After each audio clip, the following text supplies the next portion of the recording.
हम स्टार्ट करने वाले हैं आज से अपनी सीयूईटी की सीरीज। देखो जो सीयूईटी का एग्जाम है वो बहुत पास आ चुका है। 11 मई से लेके 31 मई के बीच में आपके पेपर होने वाले हैं, तो कुछ सिर्फ 20 दिन हमारे पास हैं। ठीक है, तो हम कोशिश करेंगे कि हम मैक्सिमम जो केमिस्ट्री का सिलेबस है यूजी के लिए हम उसको कवर कर दें। तो जो हाई वेटेज चैप्टर है हमको कवर करने की कोशिश करेंगे। अपनी वीडियोज के अंदर, इस सीरीज के अंदर मैं कोशिश करूंगी कि कॉन्सेप्ट को भी क्लियर करूँ और साथ में हम क्वेश्चंस भी करें। ठीक है, तो आज हम स्टार्ट करने वाले हैं अपने चैप्टर सॉल्यूशंस के साथ। ठीक है, तो वीडियो को प्लीज बहुत अच्छे से देखना। ओके, तो हम स्टार्ट कर रहे हैं सॉल्यूशन चैप्टर के साथ। सॉल्यूशन क्या होता है? ए होमोजेनियस मिक्सचर ऑफ टू और मोर नॉन रिएक्टिंग सब्सटेंसेस। तो सॉल्यूशन को समझने से पहले हमें मिक्सचर को समझना जरूरी है। ठीक है, तो मिक्सचर का मतलब क्या होता है कि हमने दो या दो से ज्यादा प्योर सब्सटेंसेस को आपस में मिक्स कर दिया। तो ध्यान ये रहे कि वो जो सब्सटेंसेस हम मिक्स कर रहे हैं वो आपस में रिएक्ट नहीं करने चाहिए। ठीक है, क्योंकि आपस में जैसे वो रिएक्ट करेंगे वहां पर क्या हो जाएगा, केमिकल चेंज, और हमारे पास कुछ नया ही कंपाउंड या कोई नया प्योर सब्सटेंस बन सकता है। ठीक है, लेकिन मिक्सचर के अंदर क्या होता है कि जो सब्सटेंसेस हम मिक्स कर रहे हैं वो क्या होते हैं, नॉन रिएक्टिंग होते हैं। ठीक है, तो अब देखो जो मिक्सचर होते हैं वो दो टाइप के होते हैं। एक होता है होमोजेनियस मिक्सचर, एक होता है हेटेरोजेनियस मिक्सचर। मेरे पास ये ग्लास है, इस ग्लास के अंदर मैंने पानी में क्या मिलाया है, शुगर मिलाया है। ठीक है, तो देखो देखने पर हमें पता भी नहीं चल रहा है कि शुगर कहां पर है, और मतलब इसमें शुगर के पार्टिकल्स हमें अलग से नहीं दिख रहे हैं। ये जो पूरा शुगर प्लस वाटर है सारा क्या हो गया, अच्छे से डिसॉल्व हो चुका है। ठीक है, तो ऐसा सोल्यूशन जिसके अंदर सोल्यूट और सॉल्वेंट के पार्टिकल्स कंप्लीटली डिसॉल्व हो जाते हैं, इसको हम बोलते हैं होमोजेनियस मिक्सचर। ठीक है, इस मिक्सचर का जो फेज होता है वो क्या होता है, कंप्लीटली यूनिफॉर्म रहता है। जहां से भी हम टेस्ट करेंगे, मतलब इस पानी की हर घूंट के अंदर क्या होगा, हमारा टेस्ट एकदम बिल्कुल सेम रहेगा, बिल्कुल यूनिफॉर्म रहेगा। तो ऐसे मिक्सचर्स को हम क्या बोलते हैं, होमोजेनियस मिक्सचर। ठीक है, वही दूसरी तरफ मेरे पास पानी में मैंने मिलाया हुआ है ऑयल। ठीक है, अब देखो ये दोनों आपस में कंप्लीटली डिसॉल्व नहीं हो रहे हैं। जो ऑयल है उसने अपनी क्या बना ली है, एक सेपरेट लेयर बना रखी है। तो ऐसे मिक्सचर को हम क्या बोलते हैं, हेटेरोजेनियस मिक्सचर। ठीक है, तो मिक्सचर क्लियर है, होमोजेनियस एंड हेटेरोजेनियस। तो देखो जो होमोजेनियस मिक्सचर होते हैं हम सिर्फ उसे ही क्या बोल सकते हैं, सॉल्यूशन बोल सकते हैं। ठीक है, तो सॉल्यूशन हमेशा क्या होगा, होमोजेनियस मिक्सचर। तो डेफिनेशन क्लियर है कि होमोजेनियस मिक्सचर ऑफ टू और मोर नॉन रिएक्टिंग सब्सटेंसेस, उसको हम क्या बोलते हैं, सॉल्यूशन। ठीक है, उसके बाद देखो कंपोनेंट्स। अब देखो जो सॉल्यूशन है वो मेनली दो कंपोनेंट से मिलकर बना होता है। उसमें एक कंपोनेंट होता है सोल्यूट, एक कंपोनेंट होता है सॉल्वेंट। ठीक है, जनरली हम ये बोल देते हैं कि हमारे पास जो भी ज्यादा अमाउंट में प्रेजेंट होगा उसको हम क्या बोल देते हैं, सॉल्वेंट, और जो कम अमाउंट में प्रेजेंट होगा उसको हम क्या बोल देते हैं, सोल्यूट। ठीक है, पर मान लो मेरे पास सोल्यूट और सॉल्वेंट, सपोज करते हैं हम, मेरे पास दो केस हैं। एक केस के अंदर मेरे पास क्या है, 10 ग्राम तो मेरे पास सॉल्ट है। ठीक है, और मेरे पास 90 ग्राम क्या है, वाटर। तो यहाँ पे सीधा सीधा जो पानी है, ठीक है, मतलब वो क्या है, ज्यादा अमाउंट प्रेजेंट है, तो हम बोल सकते हैं कि जो पानी है वो क्या हो जाएगा, हमारे पास सॉल्वेंट हो जाएगा। ठीक है, अब मान लो मेरे पास दूसरा केस ये है कि मेरे पास 10 ग्राम ही शुगर है और मेरे पास 10 ग्राम ही क्या है, मेरे पास पानी है। ठीक है, तो वहां पर हम क्या करेंगे, वहां पर हम निकालते हैं नंबर ऑफ मोल्स। क्या निकालते हैं, नंबर ऑफ मोल्स। ठीक है, जिसके नंबर ऑफ मोल्स ज्यादा वहां पर वही क्या एक्ट करेगा, एज अ सॉल्वेंट। ठीक है, तो अगर हमारे पास क्वांटिटी सेम है तो हम वहां पे निकालते हैं नंबर ऑफ मोल्स। जिसके ज्यादा नंबर ऑफ मोल्स वही क्या होता है, सॉल्वेंट। तो हम इसको दो तरीके से बोल सकते हैं। सोल्यूट क्या होता है, जो लेसर अमाउंट में हो। ठीक है, या फिर सॉल्यूशन के अंदर वो कंपोनेंट जिसके नंबर ऑफ मोल्स क्या हो, कम हो। ठीक है, वही दूसरी तरफ सॉल्वेंट क्या होता है, वो कंपोनेंट जो कैसे प्रेजेंट होता है, लार्ज अमाउंट में, और उसके पास क्या होते हैं, दूसरे कंपोनेंट के मुकाबले ज्यादा क्या होते हैं, नंबर ऑफ मोल्स प्रेजेंट होते हैं। ठीक है, तो कंपोनेंट्स हो गए। अब देखो सॉल्वेंट हमेशा हमारे पास सॉल्यूशन के अंदर सॉल्वेंट हमेशा एक होगा। ठीक है, लेकिन जो सोल्यूट होते हैं वो एक भी हो सकता है, दो भी हो सकते हैं, उससे ज्यादा भी हो सकते हैं। ठीक है, तो कंपोनेंट्स के बेसिस पर, या फिर ये हो सकते हैं सोल्यूट के बेसिस पर जो सॉल्यूशंस हैं उसके टाइप्स होते हैं। देखो पहला होता है हमारे पास बाइनरी सॉल्यूशन। ठीक है, देखो सॉल्वेंट हमेशा वन रहेगा, तो एक सॉल्वेंट और एक सोल्यूट, टोटल कंपोनेंट्स कितने हो गए, दो। ठीक है, इसको हम बोलते हैं बाइनरी सॉल्यूशन। एग्जांपल, मैंने पानी लिया, एक कंपोनेंट क्या हो गया मेरा, सॉल्वेंट, दूसरा मैंने क्या लिया, उसमें शुगर डिसॉल्व कर दिया। ठीक है, या फिर सॉल्ट डिसॉल्व कर दिया, मतलब सॉल्ट प्लस वाटर। दो कंपोनेंट हो गए, एक सोल्यूट का एक सॉल्वेंट का, उसको हम क्या बोलेंगे, बाइनरी सॉल्यूशन। दूसरा है मेरे पास टर्नरी सॉल्यूशन। इसके अंदर क्या होता है, सॉल्वेंट तो मेरे पास एक ही है, सपोज करो पानी मेरे पास क्या है, सॉल्वेंट, अब पहले मैंने क्या किया था, सॉल्ट ऐड किया था, अब उसके साथ साथ मैंने क्या ऐड कर दिया, शुगर भी ऐड कर दिया। तो सोल्यूट कितने हो गए, 2, और सॉल्वेंट कितना है, 1। ठीक है, तो टोटल कंपोनेंट्स कितने हो गए, 3। तो इसको हम बोलते हैं टर्नरी सॉल्यूशन। उसके बाद आता है क्वाटरनरी सॉल्यूशन। इसमें क्या होता है, हमारे पास 4 कंपोनेंट्स होते हैं। ठीक है, सॉल्वेंट क्या होगा हमारे पास, एक मतलब पानी है, उसमें सॉल्ट डाला, शुगर डाला, और हमने ऊपर से क्या कर दिया, उसमें नींबू भी निचोड़ दिया, मतलब शिकंजी बना दी हमने। ठीक है, तो उसमें टोटल कंपोनेंट्स कितने हो गए, 4। तो उसको हम बोलते हैं क्वाटरनरी सॉल्यूशन। ठीक है, तो कंपोनेंट्स के बेस पे बोल रहे हैं, फिर सॉल्यूट के बेस पे बोल लो, हमारे पास बाइनरी, टर्नरी और क्वाटरनरी सॉल्यूशंस क्या होते हैं, प्रेजेंट होते हैं। उसके बाद सॉल्वेंट के बेस पे सॉल्यूशंस के 2 टाइप होते हैं, एक होता है एक्वस, एक क्या होता है हमारे पास नॉन एक्वस। तो एक्वस सॉल्यूशन क्या होता है, जहां पर मेरे पास जो सॉल्वेंट है वो क्या होगा, H2O। ठीक है, यानी कोई भी वो सॉल्यूशन जिसके अंदर सॉल्वेंट क्या होगा, वाटर, उसको हम क्या बोलेंगे, एक्वस सॉल्यूशन। ठीक है, क्या बोलेंगे उसको हम, एक्वस सॉल्यूशन।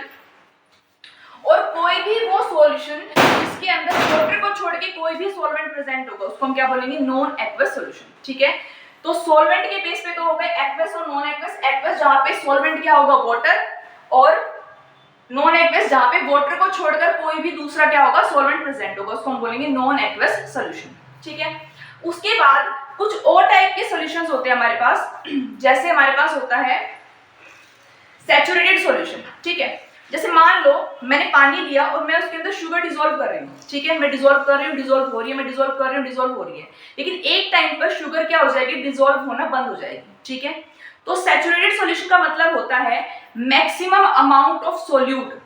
ठीक है, जितना सोल्यूट उसके अंदर डिसॉल्व हो सकता था उतना डिसॉल्व हो चुका है।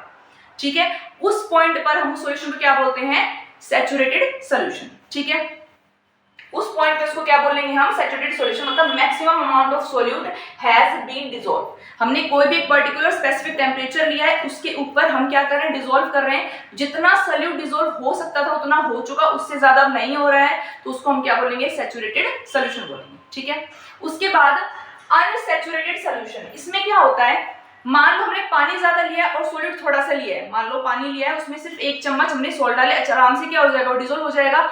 और भी सोल्यूट हम डिसॉल्व कर सकते हैं, further solute can be dissolve, उसको हम क्या बोलते हैं, अनसैचुरेटेड सॉल्यूशन बोलते हैं। उसके बाद होता है हमारे पास सुपर सैचुरेटेड सॉल्यूशन। ठीक है, जैसे मान लो सैचुरेटेड सॉल्यूशन था हमारे पास और ज्यादा डिसॉल्व नहीं हो रहा है, बट फिर भी मान लो हम डिसॉल्व करवाए जा रहे हैं, तो उसके बाद क्या होगा, हमारे पास हमारा जो सोल्यूट है वो नीचे सेटल डाउन होना क्या हो जाएगा, स्टार्ट हो जाएगा। ठीक है, क्रिस्टलाइज होना क्या हो जाएगा, स्टार्ट हो जाएगा, तो उसको हम बोलते हैं सुपर सैचुरेटेड सॉल्यूशन। ठीक है, तो ये थे सॉल्यूशन के कुछ टाइप। ठीक है, सोल्यूट के बेस पे, सॉल्वेंट के बेस पे और उसकी सॉल्युबिलिटी के बेस पे। ठीक है, उसके बाद देखो हमारे पास ये टेबल है, ये टेबल आपको एनसीईआरटी में गिवन है। ठीक है, अब हम सीयूईटी के लिए पढ़ रहे हैं, तो देखो ये टेबल आप छोड़कर नहीं जा सकते, ये टेबल बहुत बहुत बहुत इंपॉर्टेंट है, ये करना मस्ट है। ठीक है, इस टेबल से ऑलरेडी 2 से 3 क्वेश्चंस वो पहले पूछ चुका है, हो सकता है इस टेबल से बाकी क्वेश्चंस वो इस बार पूछ ले। ठीक है, तो ये टेबल आपको अच्छे से आनी चाहिए। ओके तो देखो हमने इसमें लिखा है type of solution, gaseous solution, liquid solution और सॉलिड सॉल्यूशन। अब हमने गैसियस सॉल्यूशन कैसे बोल दिया, जो हमें सॉल्यूशन का फेज दिखाई देगा, इसका मतलब उस सॉल्यूशन के अंदर वही क्या है, सॉल्वेंट है। ठीक है, जैसे मान लो गैसियस सॉल्यूशन, मतलब इस सॉल्यूशन का फेज क्या है, भाई मुझे सॉल्यूशन दिख कैसे रहा है, गैसियस दिख रहा है, तो इसके अंदर जो सॉल्वेंट होगा वो क्या होगा, गैस। ठीक है, सॉल्यूट चेंज हो सकता है बट सॉल्वेंट पक्का क्या मिलेगा, हमें गैस मिलेगा। ऐसे ही लिक्विड सॉल्यूशन के अंदर हमें सॉल्वेंट क्या मिलेगा, लिक्विड मिलेगा, और सॉलिड सॉल्यूशन के अंदर हमें सॉल्वेंट क्या मिलेगा, सॉलिड मिलेगा। ठीक है, तो देखो अगर हमारे पास सॉल्वेंट गैस है और सॉल्यूट क्या है, सॉल्यूट भी क्या है, गैस है। ठीक है, जैसे मान लो हमारी एयर है, ठीक है, mixture of air, nitrogen, O2, CO2। ठीक है, तो वो सब क्या है हमारे पास, गैस इन गैस सॉल्यूशन, क्या बोलेंगे उसको, गैस इन गैस सॉल्यूशन। ठीक है, दूसरा है हमारे पास लिक्विड इन गैस, मतलब सॉल्वेंट क्या होगा मेरे पास, गैस, मतलब लिक्विड, उस गैस क्या होगी, ज्यादा अमाउंट के अंदर होगी, और लिक्विड क्या होगा मेरा, कम अमाउंट के अंदर होगा। ठीक है, मतलब लिक्विड इन गैस सॉल्यूशन।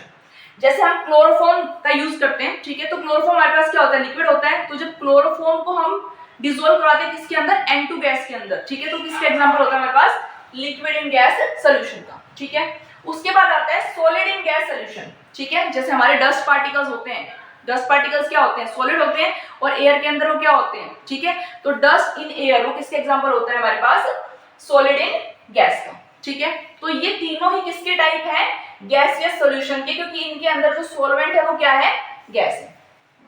उसके बाद नेक्स्ट है हमारे पास लिक्विड सोल्यूशन, मतलब इसमें सॉल्वेंट क्या मिलेगा, हमें लिक्विड मिलेगा, ठीक है। अब हम सोल्यूट चेंज करेंगे लेकिन सॉल्वेंट क्या है, फिक्स, सॉल्वेंट क्या होगा, लिक्विड होगा। तो देखो गैस एंड लिक्विड, ठीक है, कोल्ड ड्रिंक होती है हमारे पास, ठीक है, उसमें क्या होता है, CO2 को क्या करा जाता है, बहुत ही हाई प्रेशर के साथ क्या किया जाता है, हमारे पास लिक्विड के अंदर डिसॉल्व किया जाता है, ठीक है। तो CO2 को डिसॉल्व करा है किसके अंदर, वाटर के अंदर, जैसे कोल्ड ड्रिंक्स है हमारे पास, तो जो वाटर है या फिर जो और लिक्विड है हमारे पास वो क्या होता है, ज्यादा अमाउंट में होता है, जो गैस है वो क्या होती है, कम अमाउंट में होती है। तो किसके एग्जांपल हुआ हमारे पास, गैस इन लिक्विड सॉल्यूशन का, ठीक है। उसके बाद है liquid in liquid, alcohol in water, सबको पता है ये तो, ठीक है। उसके बाद है सॉलिड इन लिक्विड, ठीक है, जैसे अभी मैंने दिखाया था आपको, ये जो मेरा सोल्यूशन है ये किसका एग्जांपल है, सॉलिड इन लिक्विड। मैंने इसमें क्या किया है, शुगर को ऐड किया किसके अंदर, वाटर के अंदर, ठीक है। तो जो मेरा शुगर है वो क्या हो गया, सोल्यूट, और जो वाटर है वो क्या हो गया, सॉल्वेंट। अब देखो इसके अंदर तीनों में ही सॉल्वेंट क्या था, लिक्विड था। अब लास्ट है हमारे पास सॉलिड सॉल्यूशन, मतलब इसके अंदर जो सॉल्वेंट होगा, क्योंकि देखो नाम क्या है इसका, सॉलिड सॉल्यूशन, मतलब इसका फेज क्या होगा, सॉलिड। मुझे सॉल्यूशन कैसे दिखेगा, सॉलिड, तो मतलब इसमें जो सॉल्वेंट है वो क्या होगा, सॉलिड। तो सॉल्वेंट फिक्स है, सॉलिड सॉलिड सॉलिड, सिर्फ मेरा सोल्यूट क्या होगा, चेंज होगा, ठीक है। तो देखो सबसे पहला है गैस इन सॉलिड, ठीक है। अब देखो जो हाइड्रोजन गैस होती है उसको एब्जॉर्ब करवाया जाता है किसके ऊपर, पैलेडियम के ऊपर, ठीक है, पैलेडियम के सरफेस के ऊपर, तो उसको हम क्या बोलते हैं, गैस इन सॉलिड सॉल्यूशन, ठीक है। ये क्या है मेरे पास, सॉलिड होता है, हाइड्रोजन क्या होती है, गैस होती है। दूसरा liquid in solid solution, amalgam, famous example क्या है इसका, अमलगम। मरकरी क्या होती है हमारे पास, मरकरी होते हैं लिक्विड फॉर्म में, ठीक है, और उसको मिक्स करवाए जाते हैं किसके साथ, जो सॉलिड मेटल्स होते हैं, जैसे कि हमारे पास सिल्वर हो गया, गोल्ड हो गया, इनके साथ, तो उसको हम क्या बोलते हैं, अमलगम बोलते हैं, जिसका एग्जांपल हो गया ये लिक्विड इन सॉलिड सॉल्यूशन का, ठीक है। उसके बाद है सॉलिड इन सॉलिड, ठीक है, सॉल्वेंट तो क्या है, सॉलिड, और इस बार सॉल्यूट भी क्या है, सॉलिड, ठीक है। इसका जो फेमस एग्जांपल है वो होता है अलॉयज, ठीक है। अलॉयज के अंदर हम क्या करते हैं, दो सॉलिड्स को, दो से ज्यादा सॉलिड्स को क्या करते हैं, आपस में मिक्स करते हैं, ठीक है। जैसे एग्जांपल ब्रास, ब्रास के अंदर हमने किसको मिक्स किया है, कॉपर और जिंक का, ठीक है। ब्रॉन्ज के अंदर किसको मिक्स किया है, कॉपर और टिन को, ठीक है। तो ये जो टेबल है ये बहुत ही ज्यादा इंपॉर्टेंट टेबल है, आपको इसको अच्छे से, आपको ये टेबल आनी ही आनी चाहिए, ठीक है। आप ये टेबल बिल्कुल भी मिस नहीं कर सकते हो। यहाँ से आई थिंक क्लोरोफॉर्म वाला क्वेश्चन पहले पूछ चुका है, और एक ये अल्कोहल वाला क्वेश्चन पूछ चुका है, शायद अमलगम का क्वेश्चन पूछ चुका है, मुझे ठीक से याद नहीं है, बट 2 से 3 क्वेश्चंस यहाँ से आ चुके हैं, हो सकता है इस बार एक क्वेश्चन यहाँ से और बन जाए, ठीक है। तो इस टेबल को आप अच्छे से याद कर लेना। अब हम नेक्स्ट वीडियो में देखेंगे कंसंट्रेशन टर्म्स, बहुत इंपॉर्टेंट है, वीडियो स्किप मत करना। अगर आपको ये वीडियो समझ में आई है तो प्लीज वीडियो को लाइक करना, शेयर करना, सब्सक्राइब करना। Thank you so much.